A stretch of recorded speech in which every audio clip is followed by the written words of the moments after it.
하나님의 말씀은 빌립보서 1장 4절에서 7절입니다. 빌립보서 1장 4절에서 7절 우리 한 목소리로 합독하시겠습니다. 간구할 때마다 너희 무리를 위하여 기쁨으로 항상 간구함은 너희가 첫날부터 이제까지 복음을 위한 일에 참여하고 있기 때문이라.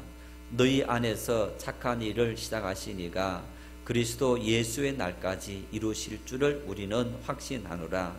내가 너희 무리를 위하여 이와 같이 생각하는 것이 마땅하니 이는 너희가 내 마음에 있음이며 나의 매임과 복음을 변명함과 확정함에 너희가 다 나와 함께 은혜에 참여한 자가 됨이라. 아멘. 한 사람을 평가하고 판단하는 일에도 참 다양한 기준이 있습니다. 참 저 사람 좋은 사람이야, 마음만 곱다고 좋은 사람이냐, 그런 건 아닐 겁니다. 마음이 고와도 자기밖에 모르는 그런 사람이 있을 수 있고, 참 순둥이라도 굉장한 고집쟁이가 있을 수 있습니다. 그래서 우리가 사람을 평가하고 판단할 때도 여러 가지 기준들이 있어서 그 마음에서부터 행동, 다른 사람을 대하는 태도, 삶을 살아가는 자세, 그런 모든 것들이 종합되어져서 그 사람을 평가하고 판단합니다. 사람과 사람의 관계, 우리가 누군가와 관계를 맺고 살아가는데, 여러분 우리가 인생에 참 많은 일들을 당하면서도 이 관계성 속에서 이 관계가 잘 이루어지면 어떤 어려움도 잘 극복할 수 있게 됩니다. 살아가면서 가장 중요한 관계 하나는 바로 부모와 자식, 또 부부, 형제, 여기에서부터 가족 관계에서부터 관계가 출발되어지면서 또 성도, 이웃, 직장 동료, 이 또 사회 공동체에서 많은 관계를 맺고 살아가는 것이 우리들의 삶의 모습인 것을 볼 수 있습니다. 이런 관계를 맺고 살아가는데 어떤 사람과는 참 사이가 좋고 관계가 좋은 경우가 있고, 어떤 사람에게는 마치 물과 불처럼 섞여지지 않는 그런 관계를 맺고 살아가는 경우들이 있습니다.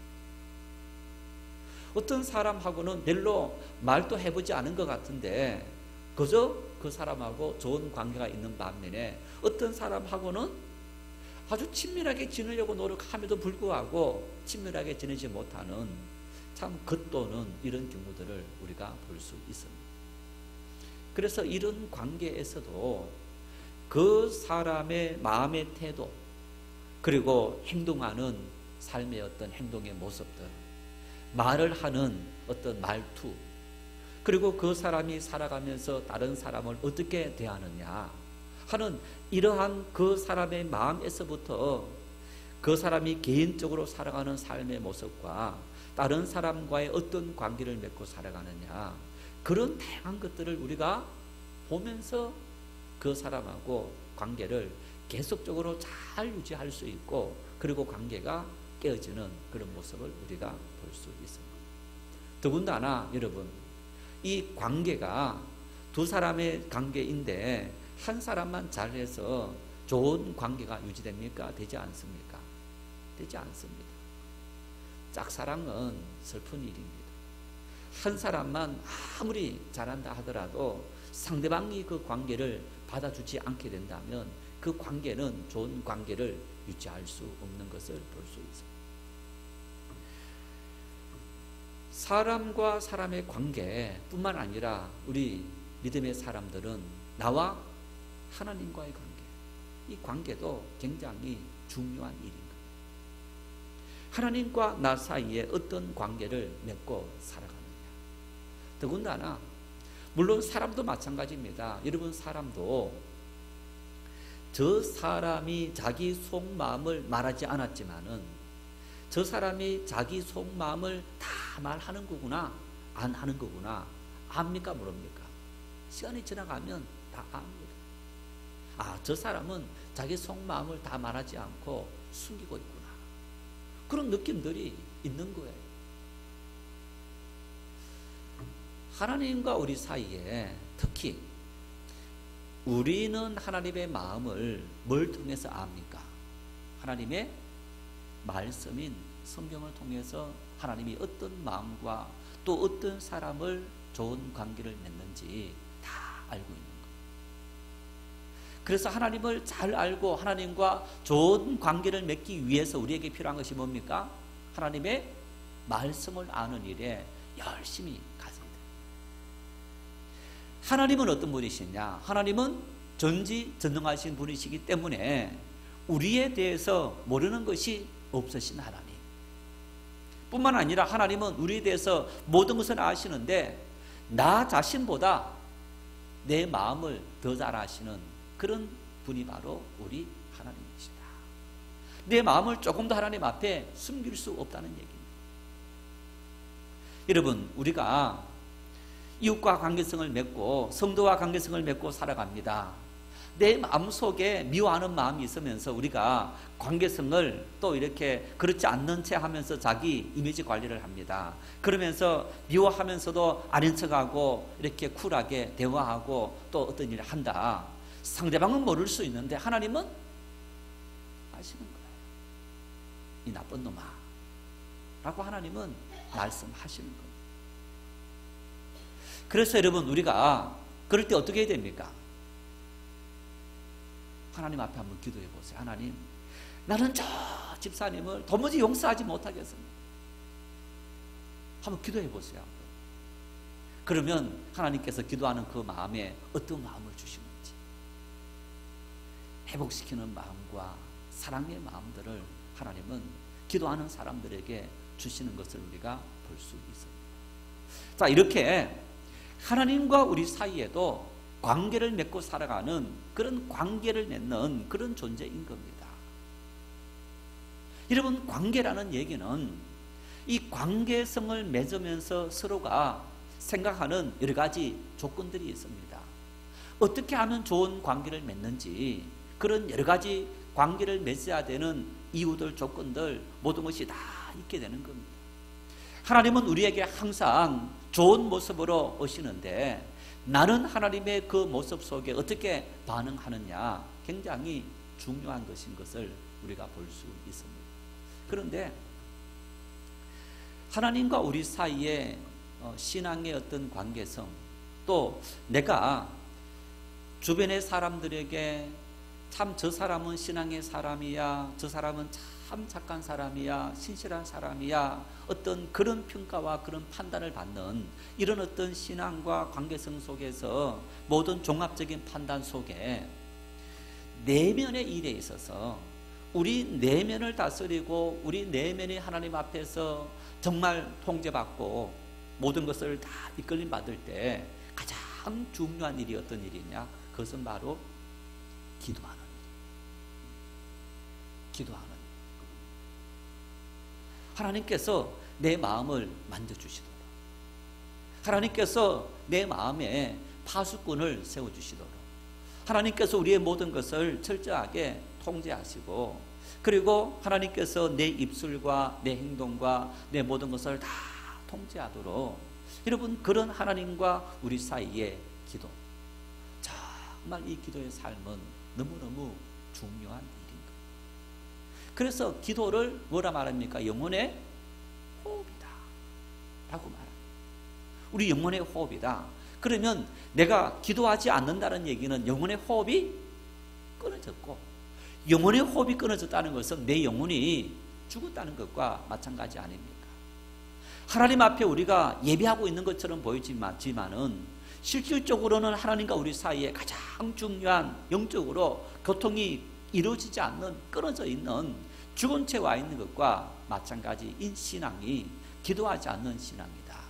그래서 기도에 대해서 영혼의 호흡이고 하나님과의 교제이다, 대화이다, 이렇게 우리가 말하는 것을 볼 수 있습니다.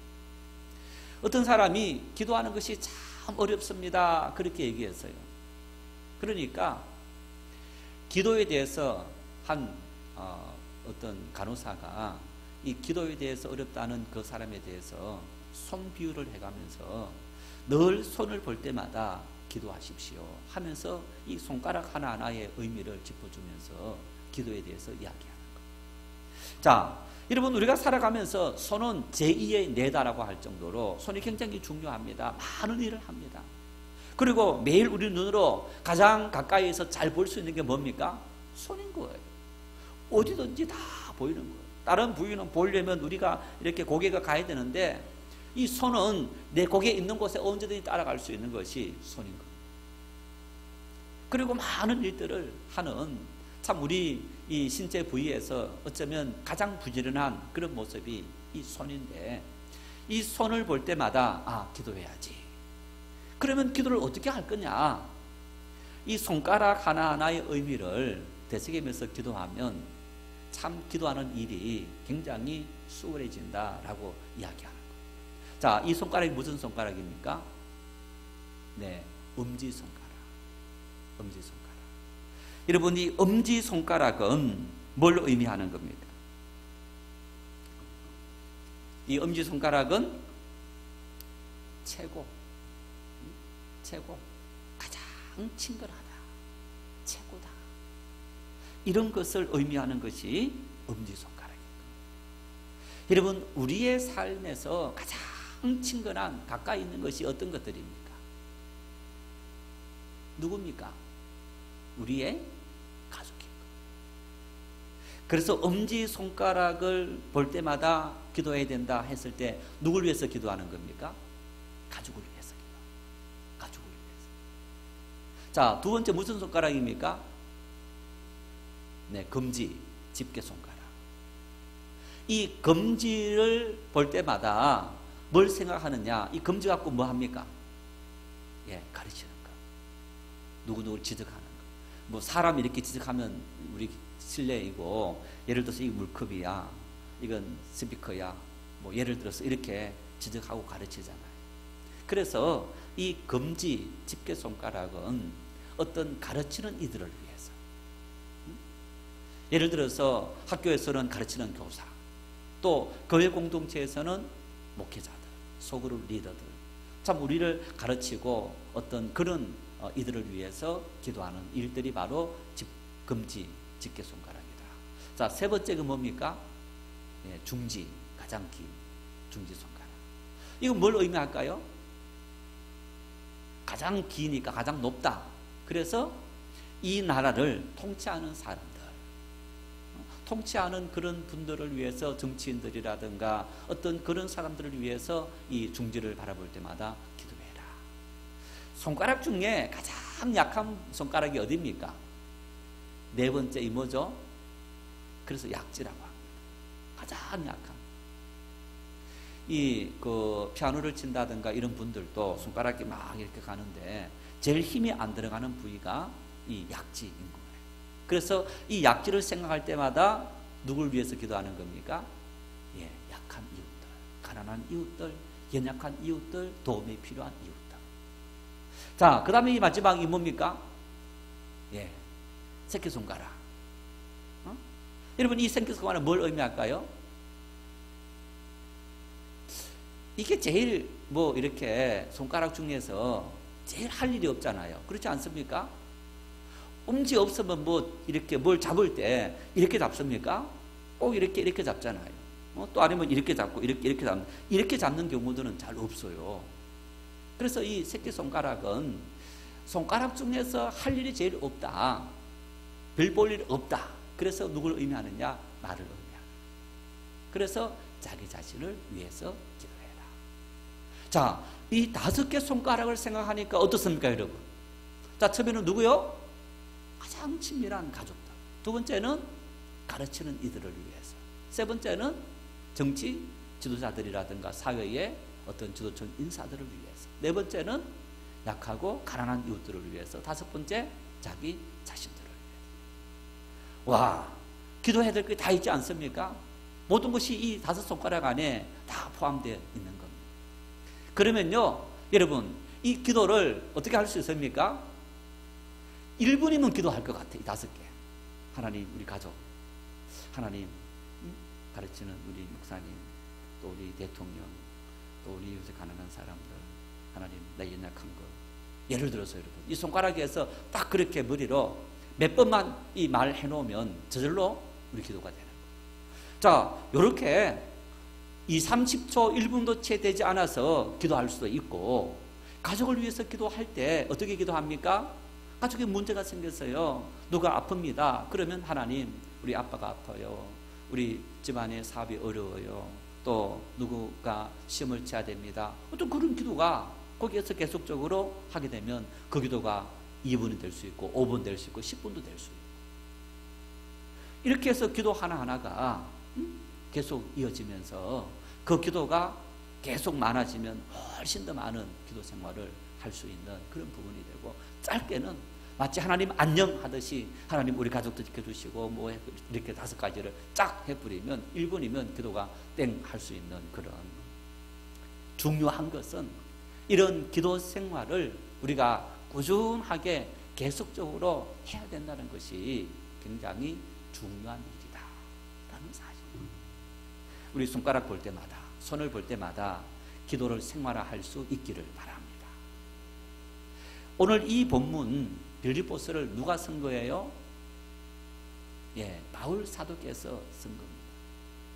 바울 사도께서 이 빌립보서를 썼는데, 오늘 이 빌립보서도 쓰면서 바울 사도가 제일 먼저 쓴 서신이 데살로니가 전서였는데, 이 데살로니가 전서 5장 17절에 이렇게 말합니다. 쉬지 말고 기도해라. 쉬지 말고 기도해라. 16절, 17절, 18절 항상 기뻐하라, 쉬지 말고 기도하라, 범사에 감사하라. 이 3가지를 언급하시면서 바울 사도는 두 번째로 쉬지 말고 기도해라. 그 얘기는 기도는 우리가 끊임없이 계속되는 일이고 중단해서는 안 된다. 호흡이 중단되면 문제가 생기는 것처럼 하나님과 우리 사이의 기도는 끊임없이 계속적으로 이어져야 될 일이다 하는 사실을 우리에게 분명하게 말씀하고 있는 겁니다. 그러면서 오늘 본문 4절 말씀에도 이렇게 말합니다. 간구할 때마다 너희 무리를 위하여 기쁨으로 항상 간구함은. 바울 사도는 빌립보 교회 성도들을 위해서 지금 중보 기도를 하고 있다라고 말씀하고 있습니다. 내가 지금 너희를 위해서 중보 기도하는 일을 계속하고 있다. 지금 이 빌립보서를 바울 사도가 어디에서 보낸 거예요? 로마 감옥에서. 그래서 이 빌립보서를 옥중서신이다라고 말하기도 하고, 로마 감옥에 갇혀서 바울 사도가 이 편지를 쓴 거예요. 여러분, 감옥에 갇혀 있는 바울 사도가 감옥에서 뭐 했겠습니까? 매일 누워서 잠만 주무셨겠습니까? 바울 사도는 2년 동안 갇혀 있었지만은 다른 외부 사람들을 만나는 접견하는 일이 허용되어 있었다, 그렇게 말씀합니다. 그래서 오는 사람들을 만나는 사람들을 복음을 전하는 일도 했고, 그리고 감옥에 갇혀 있으니 꼼짝 못하니까 활동하는 일을 계속하지 않았겠습니다. 그래서 바울 사도가 내가 너희를 위해서 간구할 때마다 기도를 계속하고 있는데, 자, 기도하면서 빌립보 교회를 향해서 바울 사도가 기도할 때 어떻게 기도한다고요? 기쁨으로 기도한다, 이렇게 말합니다.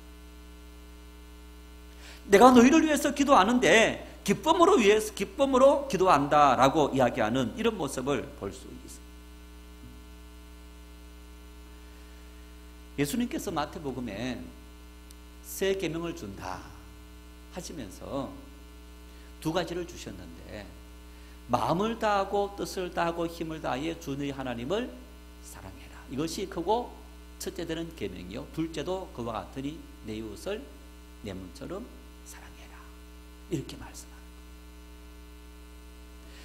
내 이웃을 내 몸처럼 사랑해라. 여러분, 사랑의 가장 출발이 내가 누군가를 위해서 사랑하는, 성도가 성도를 위해서 사랑하는 그 가장 사랑의 큰 출발점, 그 출발점이 그리스도인들에게 뭐냐? 너를 위해서 기도하고 있다. 이게 첫 출발이 되는 거예요. 가장 중요한 일이 되는 거예요. 그래서 그 기도의 능력이 그 사람을 세우고 그 사람을 살리고 그 사람을 하나님의 은혜로 인도하시는 줄 믿으시기를 바랍니다. 그래서 오늘 바울 사도는 간구할 때마다 너희 무리를 위하여 기쁨으로 항상 간구함은, 어떤 의미에서 이렇게 말했느냐? 정말 너희를 볼 때마다 나는 기쁨이 넘친다. 이 빌립보 교회는 누가 세웠다고 했습니까? 바울 사도가 세운 교회입니다. 바울 사도가 갔더니, 빌립보에 건너가서 갔더니 안식일 날 보니까 몇몇 사람들이 강가에 모여서 참여하고 있더라. 그래서 그들에게 찾아가서 그들에게 말씀을 전하고, 그리고 그곳에서 교회를 세우는 이런 일들을 감당했던 그런 교회가 바로 빌립보 교회였던 거예요. 그래서 바울 사도에게 있어서 빌립보 교회 성도는 마치 자식 같은 거예요. 믿음으로 낳은 그런 사람들이었기 때문에 자식 같은 존재가 바로 빌립보 교회 성도들이었던 것을 볼 수 있습니다. 여러분, 우리가 자녀를 낳아서 키우면서 자녀를 생각할 때마다 막 즐겁고 기쁠 때가 있고, 어떨 때는 막 심란해질 때가 있어요. 어떨 때 기쁘고 즐겁습니까? 어떨 때 심란해집니까? 자식이 자기 일들을 열심히, 잘하든 못나든 그 일들을 열심히 해가는 그 모습을 보면서, 그 모습을 보면서 우리가 대견스럽기도 한 겁니다. 그런데 이 자식이 자기 일도 제대로 하지 않고 계속 그냥 게으름만 피운다. 그러면 우리가 얼마나 마음이 아픕니까? 제 일들 제대로 하지 못하고 그냥 사고만 치고 돌아다닌다. 그러면 얼마나 가슴이 아픕니까? 이번에 우리 재벌 회장님이 미국에서 수술받고 그러면서 아마 한국에 있었으면 입원했다 이런 보도들이 있었을 텐데, 미국에 있어서 그런 것이 알려지지 않아서 갑작스럽게 이제 돌아가셨다 하는 그런 보도를 봤습니다. 이제 그 보도를 보면서 정치인들이 또 설왕설래를 하는 그런 모습을 볼 수 있는데, 대다수 많은 사람들이 그 자녀들 때문에 엄청난 스트레스를 받아서 그래서 이분이 아마 빨리 돌아가지 않았느냐 그런 말을 할 정도. 대한항공이 큰딸, 둘째 딸, 큰딸 땅콩이 한 사건 때문에 얼마나 큰 곤욕을 치렀습니까?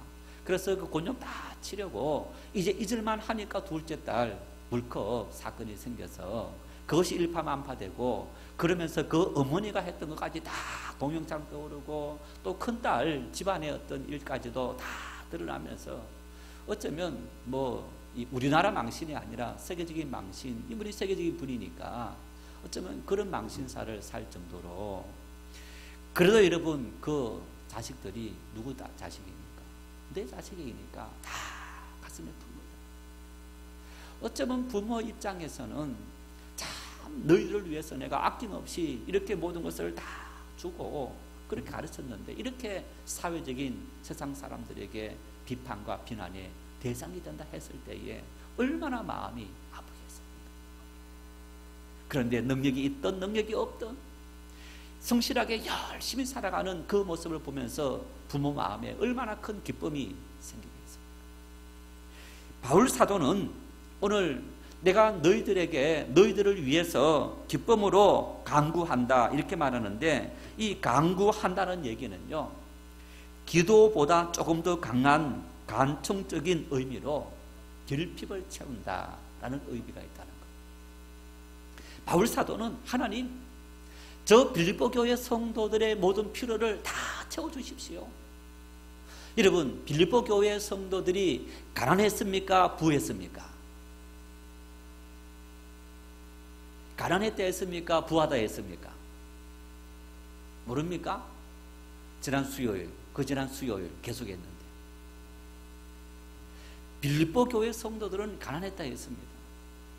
그들도 극심한 가난 속에 있었다. 그런데 그들이 극심한 가난 속에 있으면서 어떤 삶을 살았느냐? 바울 사도가 복음을 전하는 일들에 가장 앞장서서 아낌없이 지원했던 교회가 빌립보 교회였던 거예요. 바울 사도가 로마 감옥에 갇혀 있다는 소식을 듣고 에바브로디도를 보내서 자기 교회 지도자였습니다. 그 지도자를 보내서 로마까지 보내서 그곳에서 바울사도 모든 필요를 다 채워주도록 그렇게 했던 교회, 물심양면으로 혼신의 힘을 기울였던 교회가 빌립보 교회였다.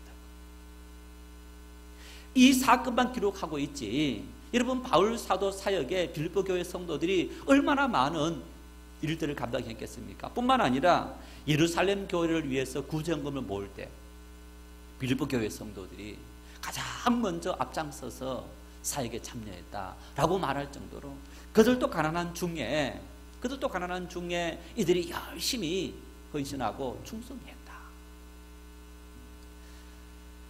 지금 그리스의 수도는 아테네, 그래서 2000년 전에 그 도시 이름이 아덴입니다. 바다를 끼고 있는 도시입니다.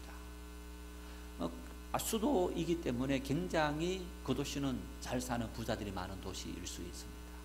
그 다음에 등장하는 또 고린도는 이 그리스의 최남쪽에 있는, 그래서 그 당시에는 항구 도시였습니다. 지금도 가보면 고린도 옛날 흔적이 있는데 성들이 있고 그 도시가 다른 어떤 곳보다도 크다라는 것을 볼 수 있는 그런 도시가 바로 고린도였던 겁니다. 데살로니카는 그리스에서 두 번째로 큰 도시다 할 정도로 굉장히 번화했던 그런 도시였던 것을 볼 수 있습니다. 반면에 빌립보는 그 당시에 크게 번창하지 못했던 그런 도시, 그저 가난한 소도시 중에 하나였던 것을 볼 수 있습니다. 터키에 있는 에베소라든가 여러분 이런 도시들은 항구 도시이면서 굉장히 발전된 도시였는데 빌립보는 그렇지 못했던 겁니다. 그런 도시에 살고 있었던 사람들이 바울사도 사역에 이렇게 열심히 힘껏 참여하는 그 모습을 보면서 바울사도가 빌립보 교회 성도들을 위해서 기도할 때 어떻게 기도했느냐? 하나님, 저들이 저렇게 가난한 중에 하나님의 복음 사역을 위해서 이렇게 열심히 참여합니다. 하나님께서 이제 저들의 헌신 위에 은혜를 주시고 저들의 모든 필요를 채워주십시오. 바울은 이렇게 빌립보 교회 성도를 위해서 기도했다.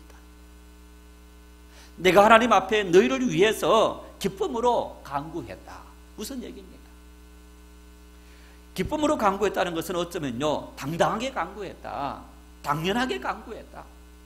하나님이요, 하나님께서 이 땅에 많은 사람을 세우시고 하나님의 영광 드러낼 수 있도록 하셨는데 저 빌립보 교회 성도들은 하나님께서 마음껏 축복하시고 은혜를 주셔야 될 그런 사람들이 분명합니다. 그런 의미가 내포되어져 있는 바울사도의 기도인 것을 볼 수 있습니다. 빌립보 교회는 바로 바울사도와 그런 관계를 맺고 있는 그런 모습인 것을 볼 수 있습니다. 여러분, 이 목회하면서 바울사도의 이런 심정이 느껴집니다. 왜 느껴지느냐? 믿음의 생활을 열심히 하는 그런 성도들을 보면서 하나님, 저 성도들이 복을 받고 은혜를 받아야만 하나님을 거부하는 사람들, 조롱하는 사람들, 믿음이 약한 사람들이 보면서 하나님을 온전히 믿을 수 있지 않겠습니까? 여러분, 그런데 참 이렇게 보면요,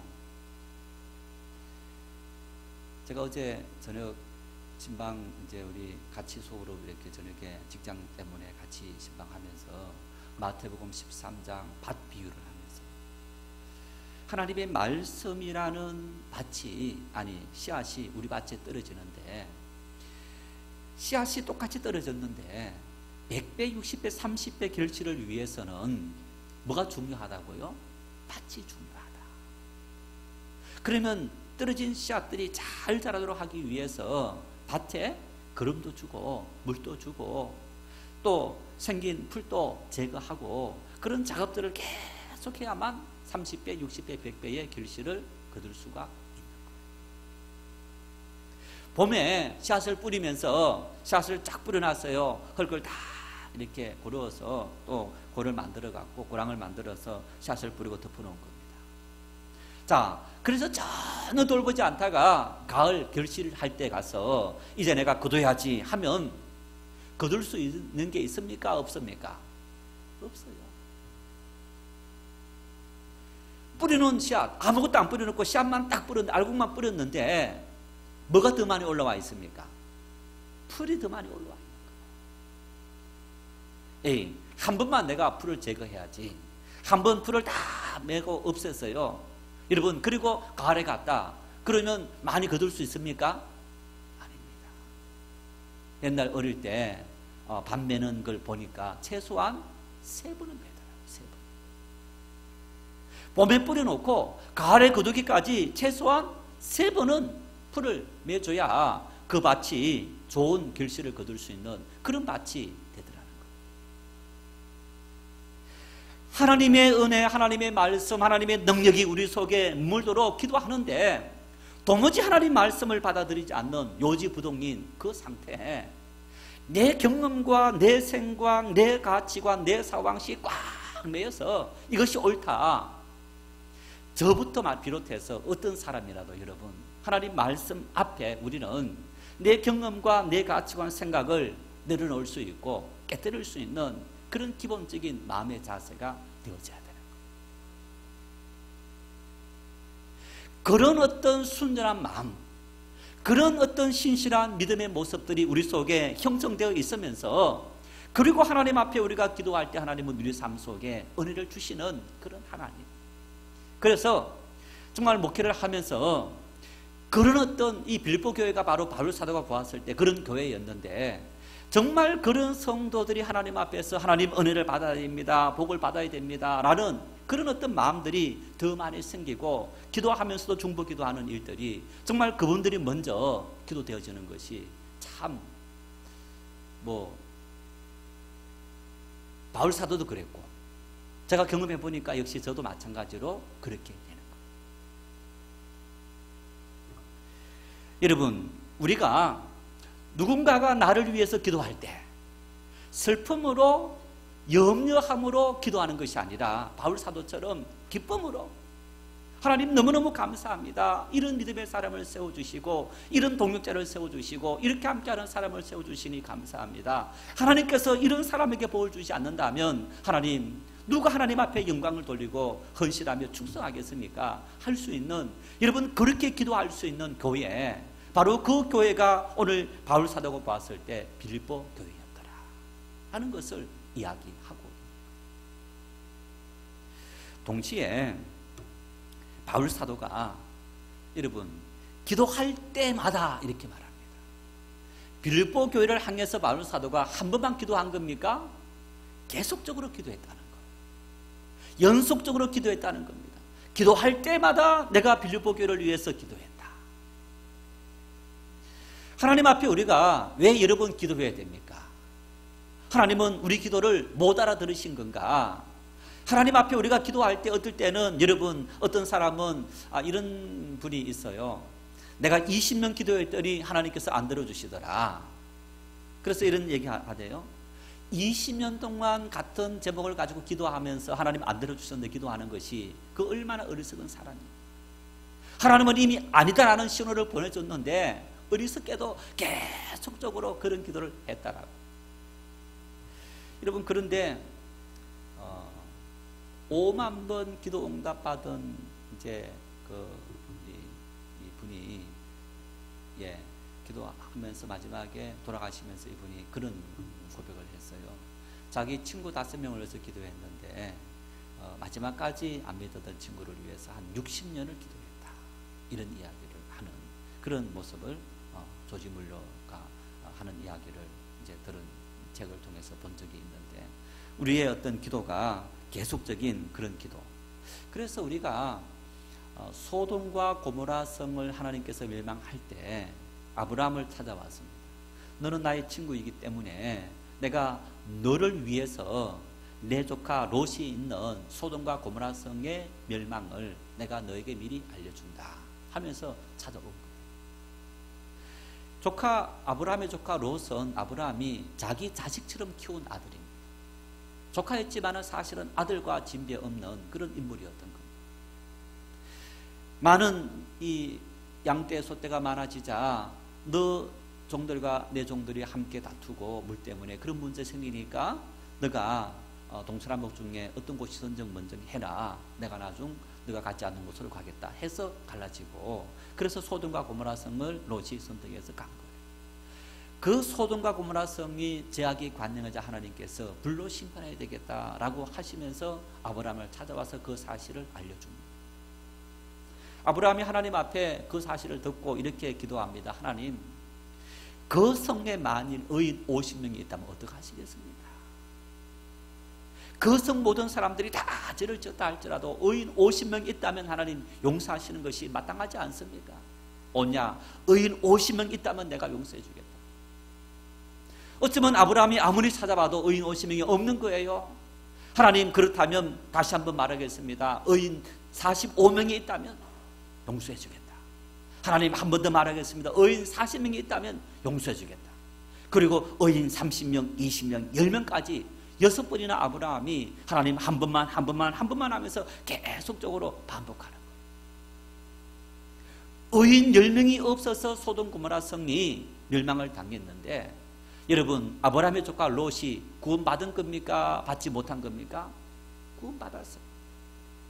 하나님은 소돔과 고모라 성은 심판했지만은 아브라함의 그 간절한 기도를 듣고 조카 롯에게 기회를 주시고, 그래서 천사를 보내서 조카 롯을 인도해내는, 그래서 아내는 돌아봐서 소돔기둥이 되었지만은 두 딸과 조카 롯이 구원받는, 건진받는 그런 일이 있는 것을 볼 수 있습니다.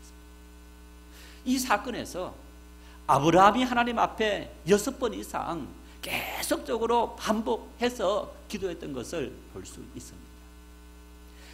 바울 사도는 빌립보 교회 성도들을 위해서 내가 기회 있을 때마다, 기도할 때마다 내가 너희를 위해서 빼놓지 않고 기도하고 있다. 그 기도가 어떤 기도냐? 기쁨으로 내가 기도한다. 즐거움으로 기도한다. 내가 신이 나서 기도한다라는 그런 의미가 있기도 하는 것. 이렇게 바울 사도는 빌립보 교회를 위해서 간절한 마음으로 기도했을 때 하나님께서 빌립보 교회 성도들을 사랑해 주시고 또 그들을 통해서 복음의 귀한 사역들을 이루었던 것을 우리는 볼 수 있습니다. 그러면서 본문 5절 말씀에는 왜 기쁨으로 기도했는지 그 이유를 더 구체적으로 밝히고 있습니다. 우리 5절 말씀 같이 읽겠습니다. 너희가 첫날부터 이제까지 복음을 위한 일에 참여하고 있기 때문이라. 너희가 첫날부터 지금까지, 이 말은요, 너희가 은혜를 받은 그날부터 지금까지, 너희가 나를 만난 그날부터 지금까지, 너희가 주님을 믿은 그 시간부터 지금까지, 이런 의미. 그러면서 여러분, 하나님의 은혜를 받고 주님을 믿고 믿음의 일들을 시작하면서 그때부터 지금까지 이 빌립보 교회 성도들이 어땠다는 겁니까? 변함없는 마음으로, 변질되지 않는 마음으로, 끝까지 똑같은 마음으로 여기까지 주님의 귀한 사역에 참여했기 때문이다. 이 의미 속에는 이런 의미도 있지 않겠습니까? 복음의 일에 참여하다가 시험 들 수도 있습니다. 힘들어질 수도 있습니다. 여러 가지 많은 문제들 때문에 중단할 수도 있습니다. IMF 때 지난 98년 IMF 때 우리나라 많은 선교사님들이 귀국했어요. 왜 그 귀국했느냐? 교회들이 선교 사역을 많이 하다가 IMF 생기면서 힘들어지게 된 거예요. 재정적인 문제가 생기고 하면서 뭘 먼저 했느냐? 그런 선교비 보내던 일들을 중단하기 시작한 거예요. 마치 깨진 독에 물 붓기 같다. 아무리 선교사 파송하고 아낌없이 한 달에 200만 원, 300만 원 지원해서 그렇게 해도 뭐 별로 효과도 나타나지 않더라. 그래서 어떤 교회들은 선교사를 파송하는데 요즘은 기본이 6년을 의무로 파송하도록 계약을 합니다. 그런데 예전에는 3년이었다. 한 텀이 3년이었습니다. 3년 계속적으로 하는데 선교사님이 어느 나라에 파송되면요, 그 나라 가서 언어 익히고 적응하는데, 정착하는데 최소한 3년 걸리는 거예요. 최소한 3년인 거예요. 보내놓고 한텀, 요즘 한텀 6년이라 했는데 6년 동안은 언어 익히고 사회 기반 마련하는 일에 6년 걸린다 해도 과언이 아닌 거예요. 어떤 불같은 마음이 일어서 한 교회가 선교사 파송해야지 파송했습니다. 파송해놓고 6년 동안 파송하다 보니까 참 재정은 계속적으로 나가지 힘은 들지. 그러니까 선교사 파송 중단합니다. 여러분, 그러면 그 선교사님 어떡합니까? 해외에 선교사 보내놨는데 그분은 자기의 삶을 전적으로 드리면서 헌신하면서 그곳에 가서 정말 복음을 전하기 위해서 마을도 익히고 문화도 익히고 적응하는 그 일을 열심히 하고 있는데 갑자기 모든 사역이 뚝 끊어졌다. 아무 사역도 할 수 없는 그런 문제에 직면할 수 있는 것이 아니겠습니까? 지난번 교회가 성전 건축을 먼저 했지 않았습니까? 하면서 이제 그 교회가 이렇게 대출도 100억이 넘는 그런 대출도 이렇게 받기도 하고, 그 다음에 이제 어떤 그 비용들, 교회가 나가는 경상 비용들도 최대한 이 단축 줄이라든가 이제 그런 어떤 일들을 많이 했는데, 그 중에서 줄이지 않았던 예산 중에 한 가지가 성교비를 줄이지 않았던 거예요. 성교비 보내는 일들은 이건 우리가 최우선으로 해야 될 일들이다 하면서 그 성교비를 절대 줄이지 않고 계속적으로 그 일을 해간 거예요.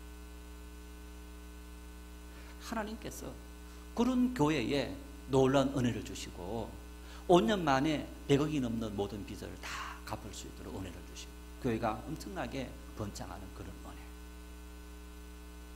우리가 주를 위해서 시작부터 마지막까지 주를 위해서 아낌없이 헌신하고 충성하고 믿음으로 살아갈 때 하나님은 그 일을 기억해 주시고 은혜를 주시는 하나님이시다.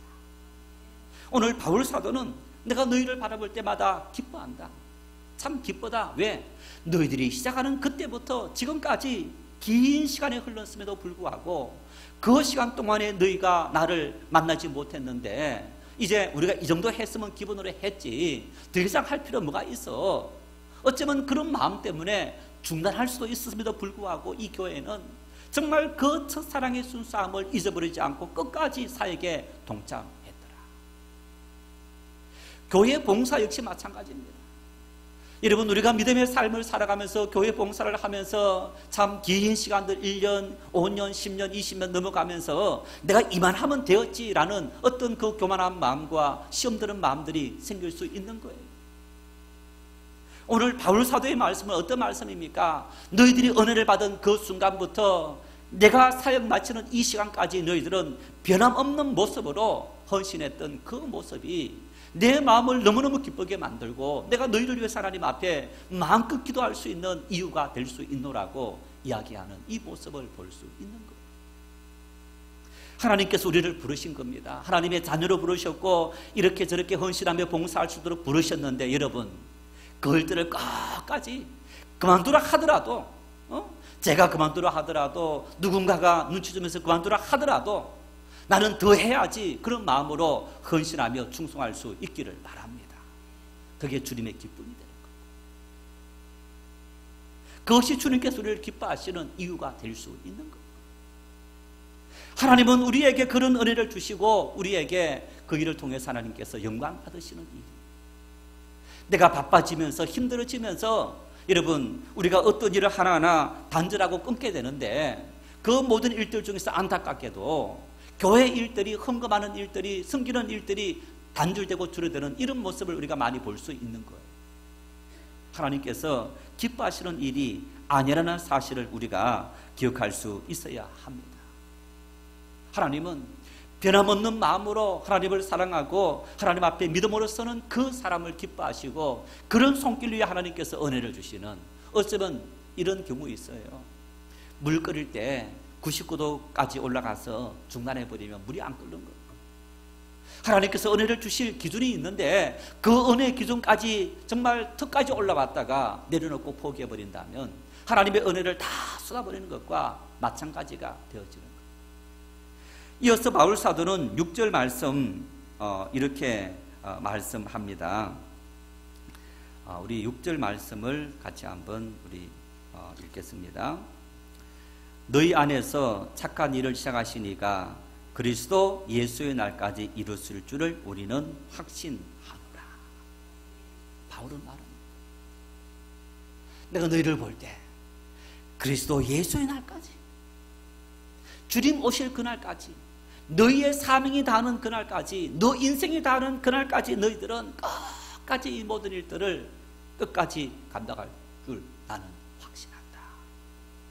정말 지금 미래적이지 않습니까? 5절은 현재까지고, 그리고 이 6절은 미래적인 일인데, 지금까지 너희들이 한 것을 보니까 너희들은 미래에도 변함없는 모습으로 이렇게 헌신하겠다. 그 사실을 보면서 내가 너무너무 기쁘다. 우리 어떤 목사님이 딸만 하나인데 카톡에 이런 걸 올려놨습니다. 이제 자기는 딸 결혼하는데 아무런 조건 안 보겠다. 한 가지만 본다. 믿음만을 본다. 그런데 한 성도가 등록 안 하고 자기 교회를 와서 왔다가 띄엄띄엄 교회를 오면서, 그러면서 이제 잠깐 있다가 또 어느 다른 데로 가게 되어서 있는 동안에 교회 출석을 하겠습니다 하고 출석하는 교인이었다는 거예요. 어느 날 이 교인이 목사님 좀 만나 뵙고 싶습니다 하더니, 목사님 딸이 있죠? 네, 있습니다. 학생입니까? 직장인입니까? 네, 직장인입니다. 우리 아들하고 좀 엮어주면 어떻습니까? 그래서 이제 그 목사님이 대놓고 말을 못하지 않습니까? 근데 그 아들은 교회를 안 노는 사람인 거예요. 그러는데 이제 이 여성 성도님이 이런저런 거 따지고 학교는 어떻고 저쩌고 이렇게 이제 하는데, 그 딸이 좀 이렇게 자칭 명문대학을 나온 그런 딸인 겁니다. 이제 어느 대학 경영학과 나왔습니다. 그러니까 그분이 이제 기가 팍 죽더라는 거예요. 그 다음에 어느 회사를 다니고 있습니다. 이제 그런 이야기를 쭉 써놓으면서 이분이 그런 얘기를 한 거예요. 나는 우리 딸 원하는 일들이 다 아무것도 따지지 않고 얼굴 다 따지지 않고 신앙생활 잘하는 그 한 가지만을 이렇게 본다. 우리 딸도 역시 그렇게 알고 있다 하는 그런 이야기 내용을 이제 우리 그 밴더에 올려놓고 간혹 그런 글들, 자기 글들을 올리는 그런 목사님인데, 여러분, 우리의 삶에서 우리가 살아가면서 이런저런 환경, 여건의 영향을 받으면서 우리의 신앙의 그 첫사랑과 순수한 모든 것들이 단절되어지고 또 그러한 모든 개념이 무너질 수가 있는 거예요. 시험 들 수가 있는 거예요. 그런데 오늘 바울 사도는 내가 너희 빌립보 교회를 보았을 때 너희들은 예수의 날까지, 주님께서 오시는 그날까지 너희들이 변함없는 모습으로 주를 위해서 헌신할 줄 내가 확신하고, 그런 기대를 갖고 바라보니 정말 너희들이 바라볼 때 내가 더 큰 기쁨이 생기노라고 이렇게 고백하고 있는 것을 볼 수 있습니다. 마지막으로 바울 사도는 7절에 이렇게 말씀합니다. 같이 읽겠습니다. 내가 너희 무리를 위하여 이처럼 생각하는 것이 마땅하니 이는 너희가 내 마음에 있음이며 나의 매임과 복음을 변명함과 확정함에 너희가 다 나와 함께 은혜에 참여한 자가 됨이라. 말씀을 지금까지 들은 것처럼 빌립보 교회가 이렇게 말합니다. 복음을 변명함과 확정함에 너희가 다 나와 함께 은혜에 참여한 자가 됩니다. 너희가 비록 너희들이 갇혀있지 않았지만 너희들은 내가 갇혔을 때 내가 갇힌 것을 너희들이 갇힌 것처럼 생각하며 너희들이 살아갔다. 이렇게 말합니다. 내가 복음을 위해서 갇혔을 때 너희들은 정말 너희 자신들이 복음을 위해서 갇힌 것처럼 그렇게 생각하면서 너희가 이 복음을 전하는 일들과 확정하는 그 일들에 열심히 참여했던 그런 믿음의 사람들이었다.